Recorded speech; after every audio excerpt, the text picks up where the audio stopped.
J'ai acheté ma Renault 4 en 2008. Il s'agit d'une version Simpar 4 roues motrices de 1979 et c'est l'année où justement les frères Marot se sont engagés dans la première édition du rallye Paris-Dakar avec justement une Renault 4 Simpar 4 roues motrices et ils ont fini 5e. Alors depuis j'en ai fait des kilomètres et moi je la surnomme la vaillante parce que je peux lui demander n'importe quoi, de toute façon elle le fera. Et puis moi je collectionne les voitures anciennes depuis l'âge de 25 ans. Et à force de tomber en panne, mon père me disait « mais tu peux pas acheter une Renault 4 parce que ça au moins tout le monde sait la réparer ». Et ce qu'il savait pas c'est que j'en avais déjà une depuis une semaine en fait.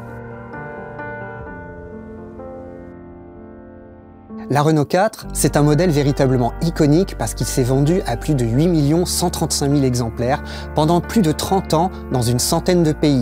Donc, c'est un véhicule qui a marqué des générations d'automobilistes et aujourd'hui, il y a encore de nombreux jeunes qui ont comme première voiture une Renault 4 ou par exemple qui s'engagent au rallye du 4L Trophy. Donc la Renault 4, elle est vraiment transgénérationnelle et donc elle parle vraiment aux émotions. On a tous une histoire avec la Renault 4. Et aujourd'hui, l'enjeu, c'est de continuer à faire vivre ces émotions.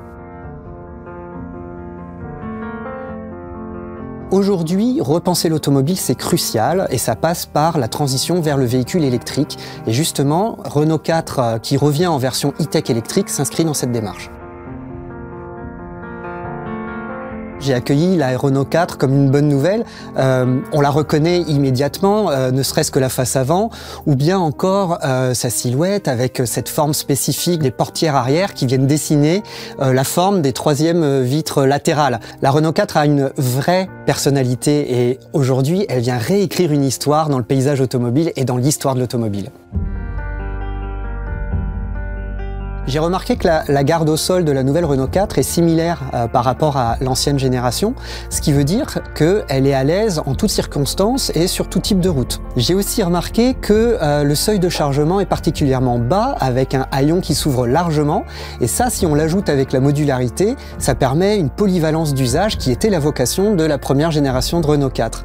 Et alors aussi en clin d'œil, c'est la position du levier de vitesse sur le tableau de bord qui rappelle celui de la R4 historique, c'est juste que le geste est un petit peu différent, mais en beaucoup plus agréable. Il y a encore un détail sur la Renault 4 e-tech électrique que j'adore, c'est l'énorme toit ouvrant qui permet d'observer le ciel bleu, cheveux au vent, et ça c'est une sensation qui rappelle la liberté.